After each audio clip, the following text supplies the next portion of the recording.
നമസ്കാരം. ആനന്ദ് ഇന്റർനാഷണൽ ന്യൂസിലേക്ക് സ്വാഗതം. പ്രധാന വാർത്തകൾ. ഇസ്ലാം മതവിശ്വാസികൾക്ക് ഇനി വ്രതാനുഷ്ഠാനത്തിന്റെ നാളുകൾ. ഒമാൻ ഉൾപ്പെടെ ഗൾഫ് രാജ്യങ്ങളിൽ വ്രതാരംഭം. ഗൾഫ് രാജ്യങ്ങളിലെയും സൗഹൃദ ഇസ്ലാമിക രാജ്യങ്ങളിലെയും നേതാക്കൾക്ക് കുവൈറ്റ് ഷെയ്ഖ് റമദാൻ ആശംസകൾ നേർന്നു. US പ്രസിഡന്റ് ഡൊണാൾഡ് ട്രംപും ഉക്രൈൻ പ്രസിഡന്റ് വ്ളാഡിമിർ സെലൻസ്കിയും തമ്മിലുള്ള കൂടിക്കാഴ്ച രൂക്ഷമായ വാക്കുതർക്കത്തിൽ അവസാനിച്ചു. വെള്ളിയാഴ്ച ഉക്രൈന്റെ ധാതുസമ്പത്ത് പങ്കിടുന്നതിനുള്ള കരാറിൽ ഒപ്പുവെക്കാനും റഷ്യയുമായി സമാധാന കരാറിനെക്കുറിച്ച് ചർച്ച ചെയ്യാനുമായിരുന്നു യോഗം തീരുമാനിച്ചത്. യുകെയിലെ അന്താരാഷ്ട്ര വികസന മന്ത്രി അന്നലീസ് ഡോഡ്സ് രാജിവെച്ചു. രാജ്യ പ്രതിരോധ ചെലവ് വർദ്ധിപ്പിക്കുന്നതിനായി അന്താരാഷ്ട്ര സഹായ ബജറ്റ് പകുതിയായി വെട്ടിക്കുറയ്ക്കാനുള്ള കെയർ സ്റ്റാർമറിന്റെ തീരുമാനത്തെ പ്രതിഷേധിച്ചു. ന്യൂമോണിയ ബാധിച്ച് ആശുപത്രിയിൽ പ്രവേശിപ്പിച്ച ഫ്രാൻസിസ് മാർപ്പാപ്പയുടെ ആരോഗ്യനില ഗുരുതരം. ശ്വാസതടസ്സവും ഛർദിയും മൂർച്ഛിച്ചതോടെ മാർപ്പാപ്പയെ വെന്റിലേറ്ററിലേക്ക് മാറ്റിയതായി വത്തിക്കാൻ.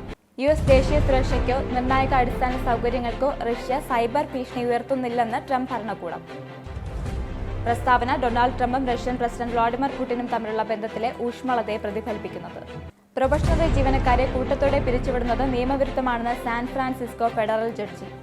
ജീവനക്കാരെ കൂട്ടത്തോടെ പിരിച്ചുവിടുന്നത് തടയാൻ കേസ് ഫയൽ ചെയ്ത തൊഴിലാളി യൂണിയനുകൾക്കും സംഘടനകൾക്കും ജഡ്ജിയുടെ പ്രസ്താവന ആശ്വാസം. ഇസ്രയേലിന് $3 ബില്യൺ ആയുധങ്ങൾ വിൽക്കാനുള്ള ഇടപാടിന് അനുമതി നൽകി ട്രംപ് ഭരണകൂടം. അനുമതി നൽകിയത് 2000 പൗണ്ട് ബോംബ് ഉൾപ്പെടെയുള്ളവ വിൽക്കുന്നത്. വാർത്തകൾ വിശദമായി. ഇസ്ലാം മതവിശ്വാസികൾക്ക് ഇനി വ്രതാനുഷ്ഠാനത്തിന്റെ നിർവൃതി. ഒമാൻ ഉൾപ്പെടെ ഗൾഫ് രാജ്യങ്ങളിലെ എല്ലാം ശനിയാഴ്ചയാണ് വ്രതാരംഭം. ഗൾഫ് രാജ്യങ്ങളിലെയും സൗഹൃദ ഇസ്ലാമിക രാജ്യങ്ങളിലെയും നേതാക്കൾക്ക് കുവൈറ്റ് അമീർ ഷെയ്ഖ് മിഷമൽ അൽ അഹമ്മദ് അൽ ജാബിർ അസബാഹ് റമദാൻ ആശംസകൾ നേർന്നു. പുണ്യമാസത്തിൽ അറബ് ഇസ്ലാമിക രാഷ്ട്രങ്ങൾക്ക് അഭിവൃദ്ധിയും നന്മയും അനുഗ്രഹങ്ങളും ലഭിക്കട്ടെ എന്ന് അദ്ദേഹം പ്രാർത്ഥിച്ചു. കിരീടാവകാശി Sheikh Sabah Khalid Al Hamad Al മുബറാഖ് അസബാഹും Ramadan ആശംസകൾ നേർന്നു. US പ്രസിഡന്റ് ഡൊണാൾഡ് ട്രംപും ഉക്രൈനിയൻ പ്രസിഡന്റ് വ്ളാഡിമിർ സെലൻസ്കിയും തമ്മിലുള്ള കൂടിക്കാഴ്ച രൂക്ഷമായ വാക്കുതർക്കത്തിൽ അവസാനിച്ചു. വെള്ളിയാഴ്ച ഉക്രൈനിന്റെ ധാതുസമ്പത്ത് പങ്കിടുന്നതിനുള്ള കരാറിൽ ഒപ്പുവെക്കാനും റഷ്യയുമായി സമാധാന കരാറിനെക്കുറിച്ച് ചർച്ച ചെയ്യാനുമായി തീരുമാനിച്ചിരുന്ന യോഗത്തിൽ ഇരു നേതാക്കളും പരസ്യമായി ഏറ്റുമുട്ടി. ഓവൽ ഓഫീസിൽ നടന്ന ചർച്ചയുടെ ഒരു ഘട്ടത്തിൽ ഒരു കരാറിലെത്തുക അല്ലെങ്കിൽ നിങ്ങൾക്ക് പുറത്തേക്ക് പോകാം എന്ന് US പ്രസിഡന്റ് അന്ത്യശാസനം നൽകി. ഉക്രൈനിയൻ നേതാവ് US പ്രസിഡന്റിനോട് നന്ദി പറയാൻ തയ്യാറായില്ലെന്നും വൈസ് പ്രസിഡന്റ് JD വാൻസ് ആരോപിച്ചതോടെയാണ് തർക്കം രൂക്ഷമായത്. യുകെയിലെ അന്താരാഷ്ട്ര വികസന മന്ത്രി അന്നലീസ് ഡോഡ്സ് രാജിവെച്ചു. പ്രതിരോധ ചെലവ് വർദ്ധിപ്പിക്കുന്നതിനായി അന്താരാഷ്ട്ര സഹായ ബജറ്റ് പകുതിയായി വെട്ടിക്കുറയ്ക്കാനുള്ള കെയർ സ്റ്റാർമറിന്റെ തീരുമാനത്തിൽ പ്രതിഷേധിച്ചാണ് ഈ രാജി. വികസനത്തിൽ നിന്ന് UK പിന്മാറുന്നത് മോസ്കോയെ ശക്തിപ്പെടുത്തുമെന്നും ആഗോള നിയമങ്ങൾ മാറ്റിയെഴുതാനുള്ള ബീജിംഗിന്റെ ശ്രമങ്ങളെ പ്രോത്സാഹിപ്പിക്കുമെന്നും മന്ത്രിസഭയിൽ പങ്കെടുത്ത മുതിർന്ന ലേബർ MPയായ കെയർ സ്റ്റാർമർ പറഞ്ഞു. എന്നാൽ ഈ തീരുമാനം അന്നലീസ് ഡോഡ്ജിന് അംഗീകരിക്കാനായില്ല. തുടർന്നാണ് രാജി. ന്യൂമോണിയ ബാധിച്ച് ആശുപത്രിയിൽ പ്രവേശിപ്പിച്ച ഫ്രാൻസിസ് മാർപ്പാപ്പയുടെ ആരോഗ്യനില ഗുരുതരം. ശ്വാസതടസ്സവും ഛർദിയും മൂർച്ഛിച്ചതായും മാർപ്പാപ്പയെ വെന്റിലേറ്ററിലേക്ക് മാറ്റിയതായും വത്തിക്കാൻ അറിയിച്ചു. കൃത്രിമ ശ്വാസം നൽകുന്നുണ്ട്. ശ്വസിക്കുമ്പോൾ ഛർദിൽ അനുഭവിക്കുന്നതാണ് ആരോഗ്യം പെട്ടെന്ന് വഷളാകുന്നതെന്നും കൃത്രിമ ശ്വാസത്തോട് പ്രതികരിക്കുന്നുണ്ടെന്നും വത്തിക്കാൻ അറിയിച്ചു. അമേരിക്കയിൽ പണിമുടക്കി വാട്സാപ്പ്. വെള്ളിയാഴ്ച വൈകിട്ട് 3:30ഓടെയാണ് സംഭവം. ആപ്പ് ഉപയോഗിക്കുമ്പോൾ ബുദ്ധിമുട്ട് നേരിടുന്നതായി 13,000-ലധികം പരാതികളാണ് ഡൗൺ ഡിറ്റക്ടറിന് ലഭിച്ചത്. എന്നാൽ ഉപയോക്താക്കളുടെ സന്ദേശങ്ങൾ അയക്കാനുള്ള കഴിവിനെ വലിയ തോതിൽ ബാധിച്ചിരുന്ന പ്രശ്നങ്ങൾ ഇപ്പോൾ പരിഹരിച്ചതായി വാട്സാപ്പ് അറിയിച്ചു. US ദേശീയ സുരക്ഷയ്ക്കോ നിർണായക അടിസ്ഥാന സൗകര്യങ്ങൾക്കോ റഷ്യ സൈബർ ഭീഷണി ഉയർത്തുന്നില്ലെന്ന് ട്രംപ് ഭരണകൂടം. ഡൊണാൾഡ് ട്രംപും റഷ്യൻ പ്രസിഡന്റ് വ്ളാഡിമിർ പുടിനും തമ്മിലുള്ള ബന്ധത്തിലെ ഊഷ്മളതയെ പ്രതിഫലിപ്പിക്കുന്നതായിരുന്നു ഈ പ്രസ്താവന. റഷ്യയെ സൈബർ സുരക്ഷാ ഭീഷണിയായി US ഇനി ചിത്രീകരിക്കുന്നില്ലെന്നാണ് ട്രംപ് ഭരണകൂടം ആവർത്തിച്ച് പറയുന്നത്. എന്നാൽ നയത്തിലെ മാറ്റം USനെ റഷ്യയുടെ ഹാക്കിംഗ് ആക്രമണങ്ങൾക്ക് ഇരയാക്കുമെന്ന് വിദഗ്ധർ മുന്നറിയിപ്പ് നൽകി. പ്രൊഫഷണൽ ജീവനക്കാരെ കൂട്ടത്തോടെ പിരിച്ചുവിടുന്നത് നിയമവിരുദ്ധമാണെന്ന് സാൻ ഫ്രാൻസിസ്കോ ഫെഡറൽ ജഡ്ജി. ഇത് ജീവനക്കാരെ കൂട്ടത്തോടെ പിരിച്ചുവിടുന്നത് തടയാൻ കേസ് ഫയൽ ചെയ്ത തൊഴിലാളി യൂണിയനുകൾക്കും സംഘടനകൾക്കും ആശ്വാസം നൽകി. 1000-ലേറെ പ്രൊഫഷണൽ ജീവനക്കാരെ ഇതിനോടകം പിരിച്ചുവിട്ടിട്ടുണ്ട്. കൂടാതെ ട്രംപ് ഭരണകൂടം ഇപ്പോൾ സിവിൽ സർവീസ് സംരക്ഷണമുള്ള കരിയർ ഉദ്യോഗസ്ഥരെയാണ് ലക്ഷ്യം വെച്ചിട്ടുള്ളത്. നേപ്പാളിന്റെ തലസ്ഥാനമായ കാഠ്മണ്ഡുവിൽ ഭൂചലനം. വെള്ളിയാഴ്ച പുലർച്ചെയാണ് ശക്തമായ ഭൂചലനം അനുഭവപ്പെട്ടത്. റിക്ടർ സ്കെയിലിൽ 6.1 തീവ്രത രേഖപ്പെടുത്തിയ ഭൂചലനത്തിൽ നാശനഷ്ടങ്ങളോ ആളപായമോ റിപ്പോർട്ട് ചെയ്തിട്ടില്ല. എന്നാൽ നേപ്പാളുമായി അതിർത്തി പങ്കിടുന്ന പശ്ചിമ ബംഗാളിലും ആസാമിലും നേരത്തെ നേരിയ അളവിൽ ഭൂചലനം ഉണ്ടായി. ഉക്രൈൻ പ്രസിഡന്റ് വ്ളാഡിമിർ സെലൻസ്കിയെ ഇംപീച്ച് ചെയ്യണമെന്നാവശ്യപ്പെട്ട് ഉക്രൈനിയൻ MP ഒലക്സാണ്ടർ ഡുബിൻസ്കി. സെലൻസ്കിയും US പ്രസിഡന്റ് ഡൊണാൾഡ് ട്രംപും തമ്മിൽ ഇന്നലെ വൈറ്റ് ഹൌസിലുണ്ടായ സംഘർഷത്തെ തുടർന്നാണ് ഈ സംഭവം. ഉക്രൈനിന് നിരുപാധികമായ US പിന്തുണ നഷ്ടപ്പെട്ടതായും ഇത് സെലൻസ്കിയുടെ നയതന്ത്ര പരാജയമാണെന്നും അദ്ദേഹം ഉന്നയിച്ചു. സെലൻസ്കി മൂലം ഉക്രൈൻ രൂക്ഷ പ്രശ്നങ്ങൾ നേരിടാൻ സാധ്യതയുണ്ടെന്നും അദ്ദേഹം അറിയിച്ചു. അമേരിക്ക ജിഹാദികളെ വേട്ടയാടുന്നത് അവസാനിപ്പിക്കില്ലെന്ന് White House deputy chief of staff Dan Scavino വ്യക്തമാക്കി. 5 തീവ്രവാദികളെ കൊലപ്പെടുത്തിയതായും അദ്ദേഹം പറഞ്ഞു. ഭീകരരെ ഉന്മൂലനം ചെയ്യുന്ന ഡ്രോണിൽ ചിത്രീകരിച്ച ഒരു വീഡിയോ ക്ലിപ്പ് സോഷ്യൽ മീഡിയ പ്ലാറ്റ്ഫോമായ എക്സിൽ പങ്കുവച്ചുകൊണ്ടാണ് സ്കാവിനോ ഇക്കാര്യം അറിയിച്ചത്.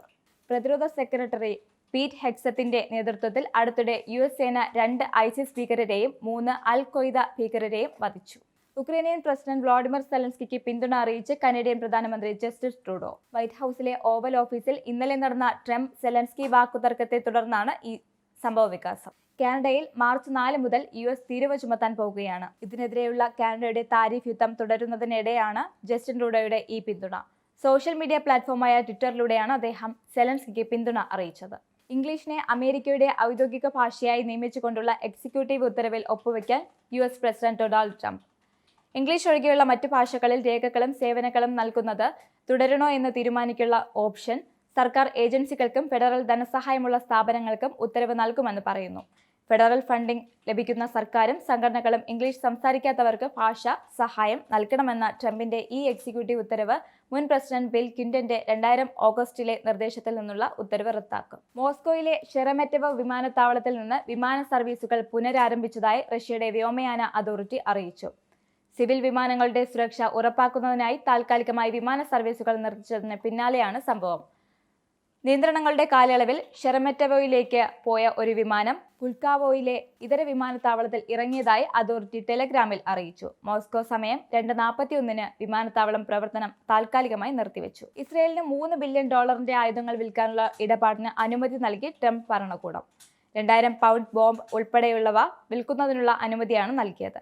ഗസയിൽ ഹമാസുമായി നടത്തുന്ന പോരാട്ടത്തിന് ഇസ്രയേലിന് വൻതോതിൽ ആയുധങ്ങൾ നൽകിയത് US ആയിരുന്നു. 35,000 MK-84 ബ്ലൂ 117 ബോംബുകൾ എന്നിവയെല്ലാമാണ് US ഇസ്രയേലിന് വിൽക്കുകയെന്ന് സ്റ്റേറ്റ് സെക്രട്ടറി മാർക്കോ റൂബിയോ പറഞ്ഞു. അടിയന്തരമായി ആയുധങ്ങൾ കൈമാറേണ്ടതിന്റെ ആവശ്യകത ഉള്ളതിനാൽ വിൽപ്പനയിൽ US കോൺഗ്രസിന്റെ അവലോകനം നടത്തിയിട്ടില്ലെന്നും റൂബിയോ വ്യക്തമാക്കി. വടക്ക് പടിഞ്ഞാറൻ പാകിസ്ഥാനിലെ ഖൈബർ പഖ്തുൻഖോ പ്രവിശ്യയിലെ മദ്രസയിലുണ്ടായ ചാവേർ ആക്രമണത്തിൽ 5 പേർ മരിച്ചു. 20-ലേറെ പേർക്ക് പരിക്കേറ്റു. ദാറുൽ ഉലൂം ഹഖാനിയ മദ്രസയിലെ ജുമ നമസ്കാരത്തിനിടെയാണ് സ്ഫോടനമുണ്ടായത്. മദ്രസയുടെ പ്രധാന ഹാളിലായിരുന്നു സ്ഫോടനമുണ്ടായത്. മതപുരോഹിതൻ ഉൾപ്പെടെ 5 പേരാണ് കൊല്ലപ്പെട്ടത്. UAEയിൽ പെട്രോൾ ഡീസൽ വിലയ്ക്ക് ഇടിവ്. UAEയിലെ മാർച്ച് മാസത്തെ പെട്രോൾ ഡീസൽ നിരക്ക് 1 പ്രഖ്യാപിച്ചത്. 2 മാസങ്ങളിലെ മാറ്റമില്ലാത്ത നിരക്കിൽ നിന്ന് ഫെബ്രുവരിയിലാണ് പെട്രോൾ ഡീസൽ വില ഉയർന്നത്. എന്നാൽ മാർച്ചിൽ വില കുറഞ്ഞു. പുതിയ നിരക്ക് മാർച്ച് 1 മുതൽ പ്രാബല്യത്തിൽ വരും. ഇനി നാഷണൽ ഹൈലൈറ്റ്സ്.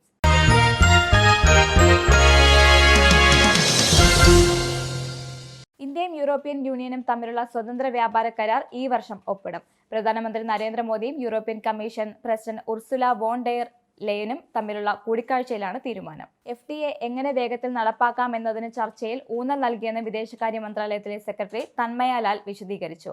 കരാർ ഈ വർഷം തന്നെ ഒപ്പിടാനാണ് ശ്രമമെന്ന് ഉർസുല വോൺ ഡെർ ലെയൻ ഡൽഹിയിൽ സ്വകാര്യ പരിപാടിയിൽ പറഞ്ഞു. FTAയുമായി ബന്ധപ്പെട്ട മന്ത്രിതല ചർച്ചകൾ തുടരും. ഇനിയൊരു ഇടവേള. നിങ്ങൾക്കും ആനന്ദ് മീഡിയയുടെ പ്രേക്ഷകരിൽ ഒരാളാകണ്ടേ? യൂറോപ്പിലും US-ലും ആഫ്രിക്കയിലും അടക്കം പ്രവാസികൾ ഉള്ളയിടങ്ങളിലൊക്കെ ജനപ്രിയ ചാനലുമായി ആനന്ദ് മീഡിയ ഒപ്പമുണ്ട്. ഏഷ്യാനെറ്റ് ഫ്ലവേഴ്സ് അടക്കം നിങ്ങളുടെ വിരൽത്തുമ്പിലെത്തും. ആദ്യം റോക്കു ബോക്സ് സ്വന്തമാക്കുക. അതിൽ നിന്നും ആനന്ദ് മീഡിയ ആപ്ലിക്കേഷൻ ഡൗൺലോഡ് ചെയ്യുക, ഇൻസ്റ്റാൾ ചെയ്യുക. എന്നിട്ട് 02085866511 എന്ന നമ്പറിൽ ഞങ്ങളുടെ കസ്റ്റമർ കെയറിൽ ബന്ധപ്പെടുക. അല്ലെങ്കിൽ +91 735 660 3747 എന്ന നമ്പറിൽ വാട്സപ്പ് ചെയ്യുക. ആനന്ദ് മീഡിയയുടെ സേവനങ്ങൾ സ്വന്തമാക്കുക.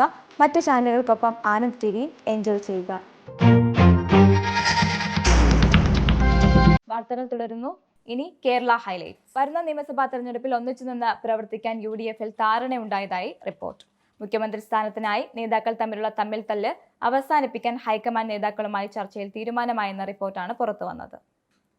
നിയമസഭാ തെരഞ്ഞെടുപ്പിൽ സംസ്ഥാനത്ത് UDF 100 സീറ്റ് പിടിക്കണമെന്ന് ഹൈക്കമാൻഡ് നേതാക്കളുമായുള്ള ചർച്ചയിൽ പ്രതിപക്ഷ നേതാവ് VT സതീശൻ അഭിപ്രായപ്പെട്ടു. എത്ര സീറ്റ് കിട്ടുമെന്ന രാഹുൽ ഗാന്ധിയുടെ ചോദ്യത്തിനായിരുന്നു VT സതീശന്റെ മറുപടി. താമരശ്ശേരിയിൽ വിദ്യാർത്ഥി സംഘർഷത്തിൽ മർദ്ദനമേറ്റ 10ാം ക്ലാസ്സുകാരൻ മരിച്ച സംഭവത്തിൽ പ്രതികരിച്ച മന്ത്രി V ശിവൻകുട്ടി. മുഹമ്മദ് ഷഹബാസ് എന്ന വിദ്യാർത്ഥി മരണമടഞ്ഞത് ഏറെ ദുഃഖകരമായ സംഭവമാണെന്നും കുടുംബത്തിന്റെ ദുഃഖത്തിൽ പങ്കുചേരുന്നുവെന്നും മന്ത്രി ഫേസ്ബുക്കിലൂടെ അറിയിച്ചു. ഇക്കാര്യത്തിൽ പോലീസ് ശക്തമായ അന്വേഷണം നടത്തുന്നുണ്ട്. കോഴിക്കോട് വിദ്യാഭ്യാസ ഉപഡയറക്ടറും ഇക്കാര്യം അന്വേഷിക്കുകയും പ്രാഥമിക റിപ്പോർട്ട് സമർപ്പിക്കുകയും ചെയ്തിട്ടുണ്ട്. വിശദമായ വകുപ്പ് തല അന്വേഷണം നടത്താൻ പൊതുവിദ്യാഭ്യാസ ഡയറക്ടറെ ചുമതലപ്പെടുത്തിയതായി മന്ത്രി വ്യക്തമാക്കി. ഇനി പൗണ്ട് റേറ്റ്. UK പൗണ്ട് ഇന്നത്തെ മൂല്യം ഒരു പൗണ്ട് 110.02 ഇന്ത്യൻ രൂപ, ഒരു $, 87.47 ഇന്ത്യൻ രൂപ, ഒരു യൂറോ 90.74 ഇന്ത്യൻ രൂപ, ഒരു പൗണ്ട് 1.26 $. ഇനി സ്പോർട്സ്.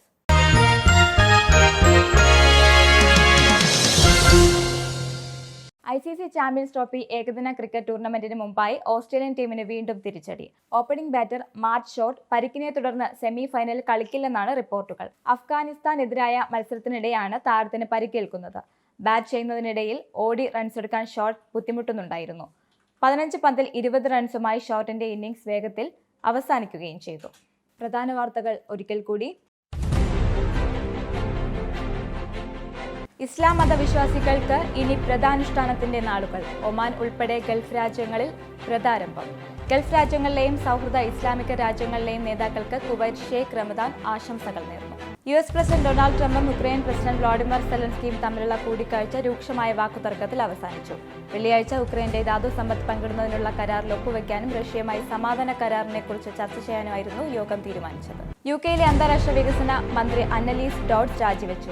രാജ്യ പ്രതിരോധ ചെലവ് വർദ്ധിപ്പിക്കുന്നതിനായി അന്താരാഷ്ട്ര സഹായ ബജറ്റ് പകുതിയായി വെട്ടിക്കുറയ്ക്കാനുള്ള കെയർ സ്റ്റാർമറിന്റെ തീരുമാനത്തെ പ്രതിഷേധിച്ചു. ന്യൂമോണിയ ബാധിച്ച് ആശുപത്രിയിൽ പ്രവേശിപ്പിച്ച ഫ്രാൻസിസ് മാർപ്പാപ്പയുടെ ആരോഗ്യനില ഗുരുതരം. ശ്വാസതടസ്സവും ഛർദിയും മൂർച്ഛിച്ചതോടെ മാർപ്പാപ്പയെ വെന്റിലേറ്ററിലേക്ക് മാറ്റിയതായി വത്തിക്കാൻ. US ദേശീയ സുരക്ഷയ്ക്കോ നിർണായക അടിസ്ഥാന സൗകര്യങ്ങൾക്കോ റഷ്യ സൈബർ ഭീഷണി ഉയർത്തുന്നില്ലെന്ന് ട്രംപ് ഭരണകൂടം. പ്രസ്താവന ഡൊണാൾഡ് ട്രംപും റഷ്യൻ പ്രസിഡന്റ് വ്ളാഡിമിർ പുടിനും തമ്മിലുള്ള ബന്ധത്തിലെ ഊഷ്മളതയെ പ്രതിഫലിപ്പിക്കുന്നത്. പ്രൊഫഷണൽ ജീവനക്കാരെ കൂട്ടത്തോടെ പിരിച്ചുവിടുന്നത് നിയമവിരുദ്ധമാണെന്ന് സാൻ ഫ്രാൻസിസ്കോ ഫെഡറൽ ജഡ്ജി. ജീവനക്കാരെ കൂട്ടത്തോടെ പിരിച്ചുവിടുന്നത് തടയാൻ കേസ് ഫയൽ ചെയ്ത തൊഴിലാളി യൂണിയനുകൾക്കും സംഘടനകൾക്കും ജഡ്ജിയുടെ പ്രസ്താവന ആശ്വാസം. ഇസ്രയേലിന് $3 ബില്യൺ ആയുധങ്ങൾ വിൽക്കാനുള്ള ഇടപാടിന് അനുമതി നൽകി ട്രംപ് ഭരണകൂടം. അനുമതി നൽകിയത് 2000 പൗണ്ട് ബോംബ് ഉൾപ്പെടെയുള്ളവ വിൽക്കുന്നത്. ഈ ബുള്ളറ്റിൻ സമാപിക്കുന്നു. നമസ്കാരം. നിങ്ങൾക്കും ആനന്ദ മീഡിയയുടെ പ്രേക്ഷകരിൽ ഒരാളാകണ്ടേ? യൂറോപ്പിലും US-ലും ആഫ്രിക്കയിലും അടക്കം പ്രവാസികൾ ഉള്ളയിടങ്ങളിലൊക്കെ ജനപ്രിയ ചാനലുമായി ആനന്ദ് മീഡിയ ഒപ്പമുണ്ട്.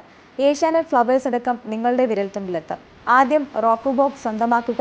അതിൽ നിന്നും ആനന്ദ് മീഡിയ ആപ്ലിക്കേഷൻ ഡൗൺലോഡ് ചെയ്യുക, ഇൻസ്റ്റാൾ ചെയ്യുക. എന്നിട്ട് 02085866511 എന്ന നമ്പറിൽ ഞങ്ങളുടെ കസ്റ്റമർ കെയറിൽ ബന്ധപ്പെടുക. അല്ലെങ്കിൽ +91 735 660 3747 എന്ന നമ്പറിൽ വാട്സപ്പ് ചെയ്യുക. ആനന്ദ് മീഡിയയുടെ സേവനങ്ങൾ സ്വന്തമാക്കുക. മറ്റു ചാനലുകൾക്കൊപ്പം ആനന്ദ് TV എൻജോയ് ചെയ്യുക.